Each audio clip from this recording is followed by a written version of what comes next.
Miami Condo Mondays is a live podcast on the first workday of the week at 4 p.m. South Florida time. The program features former journalist and current Wall Street consultant Peter Zaleski of the Miami Condo Investing Club and former lender and veteran condo broker Jenny Huertas of CVRRealty.com. Recorded weekly in greater downtown Miami, this 1-hour discussion will provide a refreshing and sometimes controversial perspective on the state of the South Florida condo market from a pair of seasoned real estate professionals who do not always agree. The program won't tell you what to think about the South Florida condo market, but will give you something to think about before buying, selling, taking listings, or financing units. This podcast is not authorized by the Miami real estate industry and will quite possibly annoy many of its figureheads. Welcome to this week's episode of Miami Condo Mondays, broadcast live on the social media accounts of Peter Zaleski and Jenny Huertas. Happy Monday, Miami. This is Miami Condo Mondays, a 1-hour conversation about what's going on in the South Florida condo market. I'm Peter Zaleski, condo consultant, expert witness, founder of the Miami Condo Investing Club, joined here by my partner, my co-host, and broker owner of CVR Realty. Check out her website, CVRRealty.com. That's Jenny Huertas. Jenny, you're working today. Nobody's working. We're advancing in the World Cup. We got a match coming up in Miami. You're going to have Norway, who took out Brazil, versus England, who took out Mexico. Nobody wants to work. Everybody's talking about the FIFA World Cup and the upcoming match that's going to be held right here at Hard Rock Stadium very quickly. What have you watched any of the games? Yes, all of them, most of them, anyway. It's a lot of controversy as well because the red card and now it's not a red card and people is definitely talking about it. The whole world actually. So we'll see what happens. Well, and for anybody who isn't aware, so the World Cup's going on. There were 48 teams, Jenny, is that right? Yes. 48 teams playing in 3 different countries in North America. So you had Canada, you had the United States, and you have Mexico. It is all proceeding. They took it from 48 down to 32, and then from 32, they take it to 16, and from 16, they take it to 8, 8 takes it to 4, 4 takes it to 2, and then you have a champion roughly about 2 weeks from now. So far, so good? So far, so good. Okay, I think you're getting into the soccer spirit somehow, some way. So you they have a rule in soccer that says if somebody gets 2 yellow cards, it equals a red. If you get 1 red card, either way, you miss the next game. United States just beat Bosnia-Herzegovina, and when they did, one of the star players who, interestingly enough, his parents are from Africa. They were living in London. They came over to the United States for a vacation, and on the way back, immigration stopped them from getting on the plane because they were afraid the mother was going to go ahead and have the baby in the air, so they said, have the kid here. The kid was born here, and that is now the biggest star on the U.S. Football team or soccer team, whatever the heck you want to call it.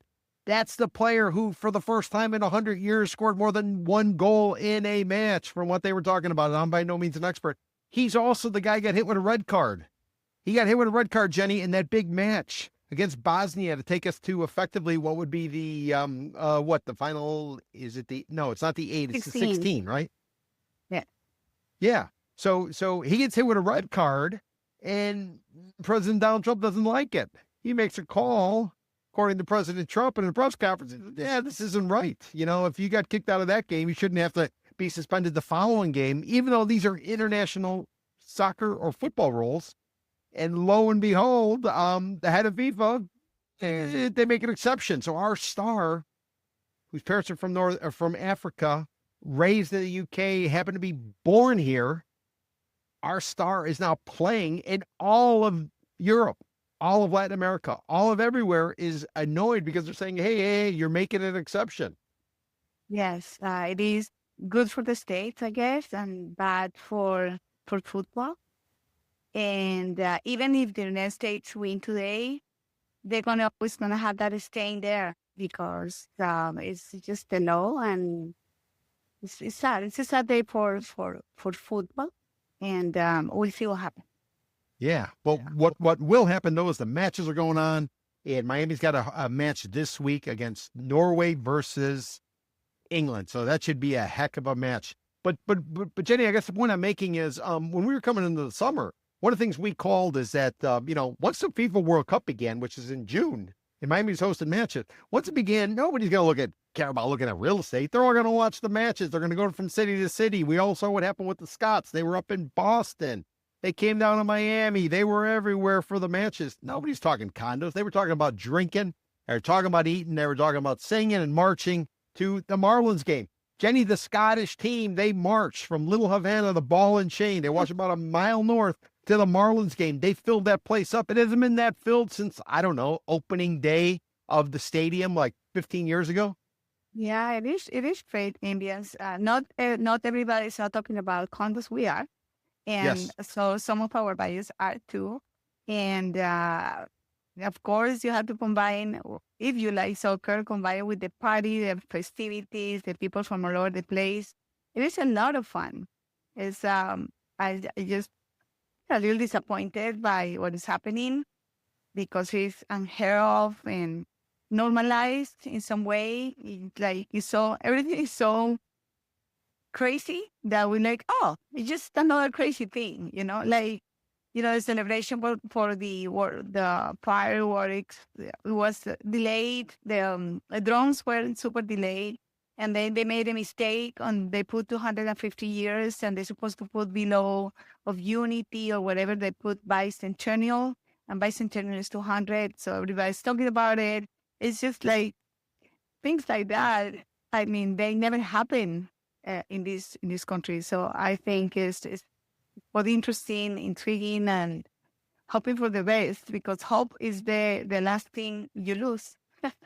Well, and talking about that though, is anybody talking about real estate? I mean, developers had us believe in coming in the summer.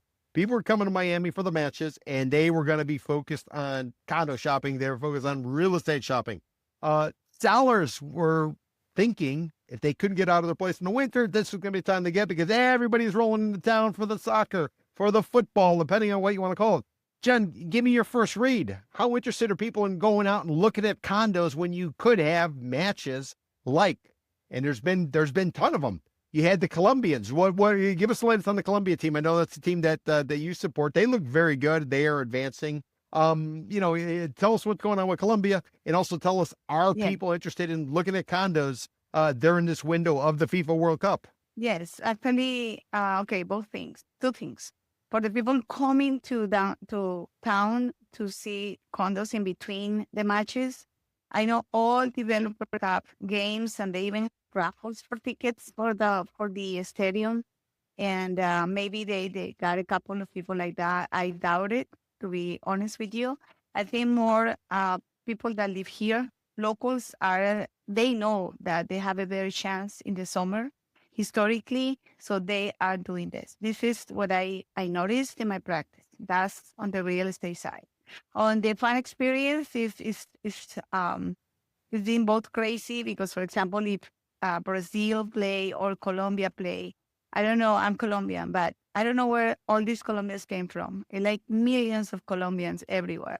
And when it's like that, they collapse, like in the game between Portugal. I couldn't make it there, so went somewhere else. I had the fortune to be able to see it from the distance, so I don't need to get there and do 4 or 5 hours lines for not getting in. I love my team, but I would never do that.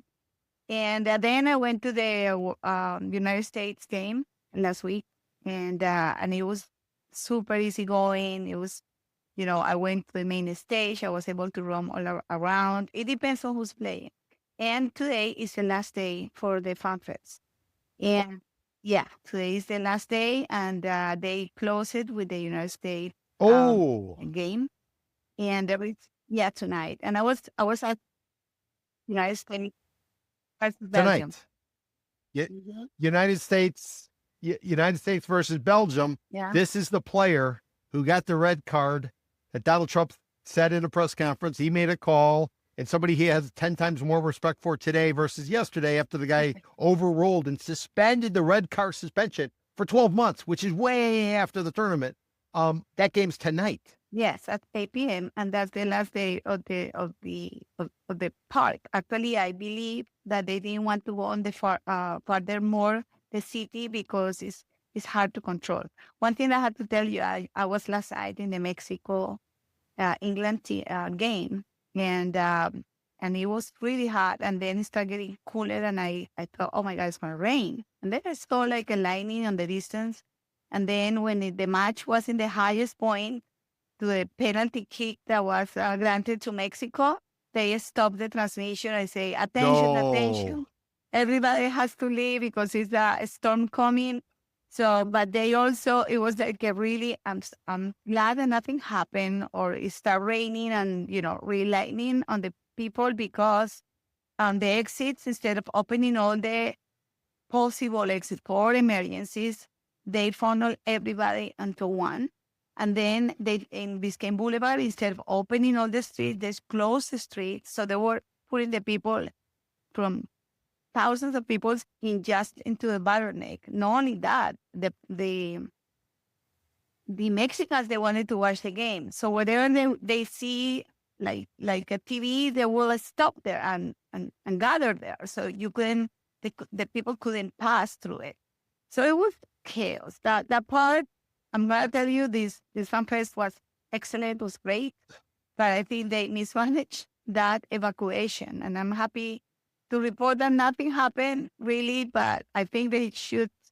I'm sure they're gonna be criticized by that. I haven't had the time to check it out to see, social media or anything, but I was there. I can tell you, it was bad. And then when they start raining, everybody start running like crazy, including myself. And just to see if you can get home to watch the last part of the game, but unfortunately Mexico lost. But I think they led the teacher in that field, and they should be proud of their team. That was the last thing I leave on the Fan Fest because I don't think I'm gonna make it tonight. Jenny, it kind of reminds me, you're talking about trying to get out of the Fan Fest once they said the lightning's coming and you have to evacuate. It reminds me of Cayocho Festival, which is a big festival that goes effectively from I-95 west to 27th Avenue in downtown Miami, well, just west of downtown Miami. And what they do, everybody, is the road goes east-west. So every crossing street, they set up a stage, and they have a stage on both the north and the south side to their stages. So there's one street, 22nd Avenue, where there's like a carve out, an angular street. So they actually have 3 stages. So instead of having one stage on the north, one on the south, they have one on the north, one on the south, and they have one on the southeast. And so what do? They don't play on one stage and then alternate and play on the other stage. There'll be a whole period where nothing plays. And then at the same time, all 3 stages will be live and everybody's trying to get through and people are stopping and watching. And that's what sounds like what you're explaining to me in terms of the evacuation over at Bayside, Yes. in that area for the Fan Fest of the FIFA World Cup.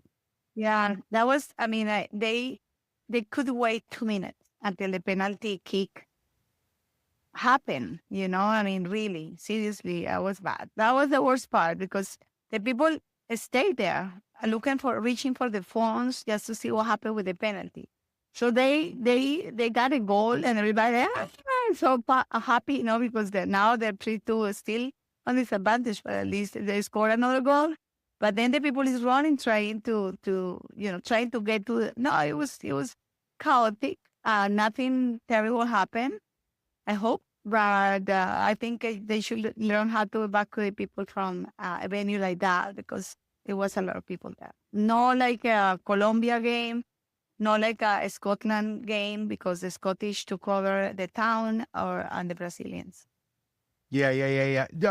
Jenny, we're going to get into what happened in the first half of 2026. We're going to talk about the condo market. We're going to talk about overall. We'll talk about vintage, talk about rentals, talk about the stress market as well. We're going to talk about all that today. But sort of kind of before we go forward. So your read right now, and I mean, this is kind of like the end of the FIFA World Cup in that, the masses, it's starting to get narrowed down. The fewer and fewer people. So chances are, I don't know how many people are still left in town. I think really the maximum or the peak was probably last week rather than kind of this week. Am I reading that right? Yeah. The huge game was with Argentina. And we still have semifinals here. So we still have that. And a lot of people probably, I mean, the tickets were super expensive in Yep. the big games. Yep. So I'm sure a lot of wealthy people came here or usually come here anyway. So I don't know. I cannot report back in the sense of the pre-construction game. I know that they invite me to a lot of games into the sales centers if I want to take somebody as well. And they were trying to attract people into each of their projects. And That's for your sure. read. Yeah, but your initial read, any different than any normal summer? It was more, it was less from a condo perspective. I'm not talking about people coming to town and wanting to take advantage of all the free stuff and and just in the hoopla and the excitement. But your read from a real estate, from a condo perspective, what are you hearing early on? What are salespeople telling you? What are inside sales offices for pre-construction telling you? Is there any takeaway? What's the general sense? Did it make any difference whatsoever? Did it slow things down because people are distracted, or were more people engaged because Miami probably showed pretty well? My best guess, I don't know, because each of those places are different. And Yep. if you ask me, I think it's regular summertime. Just a regular summertime. So from a real estate perspective, probably not much. No, into the pre-construction, I can tell you off. I think people in the locals that we're looking for a while, they are more proactive and they're actually placing offers. And Okay. so that's what we're doing. But yes, Awesome. I've been busy. So I'm more busy than some parts of the winter part of it. So in that sense, yes, I'm more busy than the regular summer this time. Yeah. So, John, what I want to talk about is what happened in the first half of the year. So the way we look at the real estate market, the condo market, is we look at two seasons, wet and dry.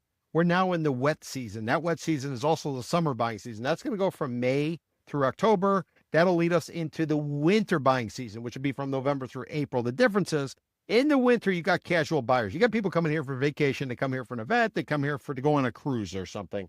And while they're here, they catch the bug, they go out, they're interested, they start looking, and ultimately, by the time they find a place and they close on it, tends to be sometime in and around now. So in the summer, you tend to have a lot of people who've been kicking the tires and looking, trying to grind out a place before the upcoming winter buying season, which is going to begin in November. And, coming into the period, we said FIFA was probably going to be a distraction, probably not much of a bump in terms of action. And, we'll have to see how it plays out. But Jenny, after this, FIFA is going to wind up at the middle to late July. Then you get into August. August is the moment when, and we're going to be talking about this in the future, not only are people taking their kids on vacation, you also got Fannie Mae starting to eliminate, or not starting to, but eliminating something called the limited review for condo mortgage application, which is going to make it a lot more difficult to get a mortgage. Yeah. It's also going to cost more, and it's going to be more time consuming. So you're probably going to get a lot more offers that are going to get rejected.